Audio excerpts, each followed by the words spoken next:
விடுதலை சிறுத்தைகள் என்றைக்கும் துணையாக உறுதியாக இருக்கும். ஈழ விடுதலைக்கு துணையாக. அதனுடைய விளைவாகத்தான் சந்திரசேகர் மாண்டார் என்ற செய்தி கிடைத்த உடனேயே அவர்கள் ராஜபக்ஷ ஆதரவாளர்களாக இருந்தாலும் கூட ஈழத்தை ஆதரிப்பதில் மிக முக்கியமானவராக இருந்தார் இலங்கை அமைச்சர் சந்திரசேகர். அவர் மறைவுக்கு உடனே நான் ஓடினேன்.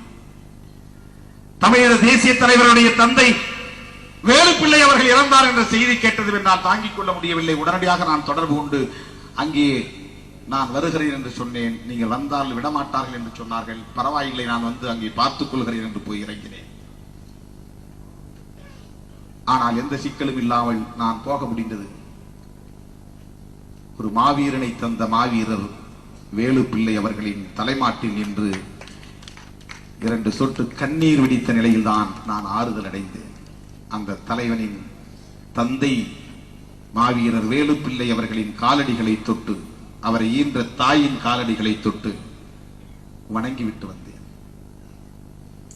ஓரமாக ஒதுங்கி நின்ற என்னை அந்த வல்வெட்டித்துறையை சார்ந்த தமிழ் மக்கள் ஏன் ஒதுங்கி நிற்கிறீர்கள், நீங்களும் அந்த தண்ணீர் குடத்தை எடுத்துக் கொடுங்கள் என்று கையிலே கொடுத்து, நீங்கள் ஒரு தனையனை போல மகனை போல இந்த கடமையை செய்யுங்கள் என்று என் கையிலே கொடுத்தார். நானாக போய் என் கையிலே அதை வாங்க ஒரு ஓரமாக நின்று பார்த்துக் கொண்டிருந்தேன். அந்த ஈமச் சடங்குகள், இறுதிச் சடங்குகள் செய்கிற போது சைவ மரபுப்படி அவர்கள் செய்த அந்த சடங்குகளை கவனித்துக் கொண்டிருந்தேன். அப்போது ஒரு சகோதரர் ஓடி வந்து, அண்ணா நீங்கள் வாருங்கள், இந்த கும்பத்தை நீங்கள் பிடிங்கள் என்று என் கையிலே கொடுத்து அந்த தண்ணீரை அந்த சடங்கு செய்யக்கூடிய பூசாரி கையிலே கொடுக்க சொன்னார். அவர் அந்த தண்ணீரை அந்த பங்காளியின் கையிலே ஊற்றி கழுவ சொன்னார்.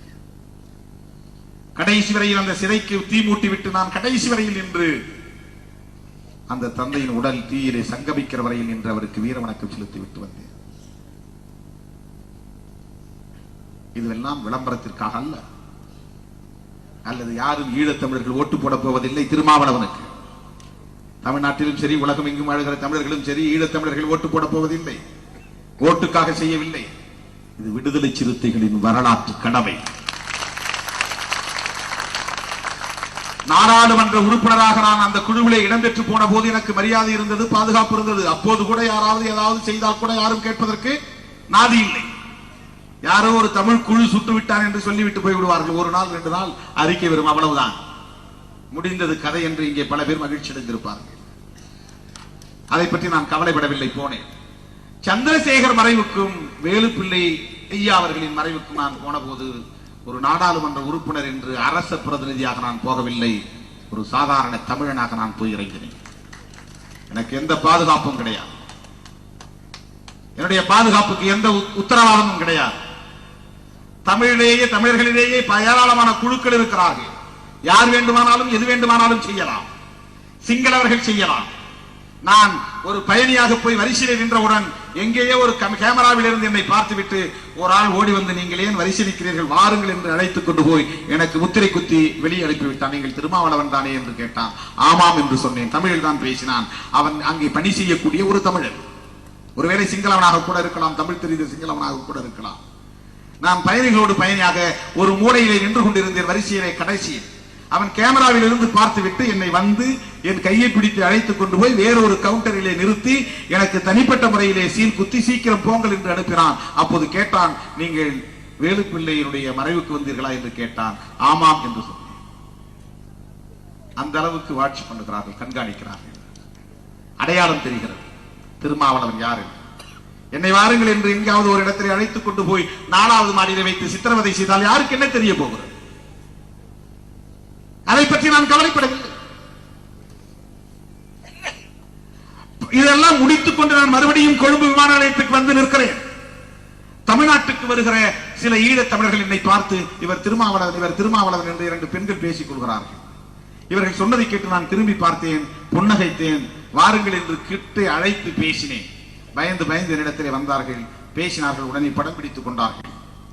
படம் பிடித்ததும் நானும் அங்கேதான் வருகிறேன், நீங்கள் வருகிற விமானத்திற்கு வாருங்கள் என்று சொல்லிவிட்டு நான் முன்னே போய்விட்டேன். அவர்கள் பின்னால் வந்தவர்கள் அங்கு என்னை பார்த்து ஒரு ஓரமாக வந்து, அண்ணா உங்களோடு நாங்கள் படம் எடுத்து தெரியுமில்லவா?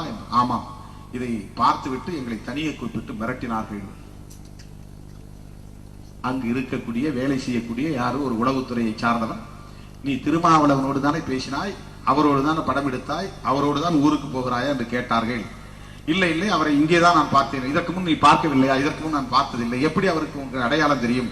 நான் பத்திரிகைகளிலே பார்த்திருக்கிறேன், டிவியிலே பார்த்திருக்கிறேன் எல்லாம் சொன்னேன் என்று சொன்னார். அதனால என்ன உங்களுக்கு எதுவும் பிரச்சனை வருமா?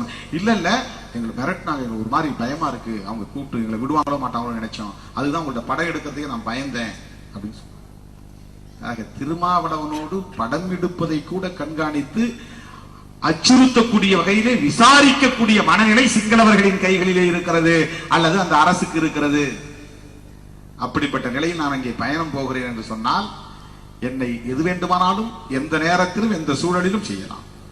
ஆனாலும் வரலாற்று கடமையை நிறைவேற்றுகிற களத்தில் உயிர் நமக்கு துச்சம்.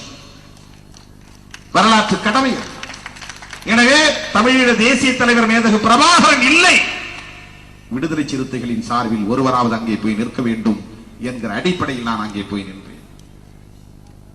வல்வெட்டித்துறையிலே கூட சில இளைஞர்கள் என்னை வந்து சந்திக்கிற போது யோசித்து யோசித்து சந்தித்தார்கள், தயங்கி தயங்கி சந்தித்தார்கள். நான் இழுத்து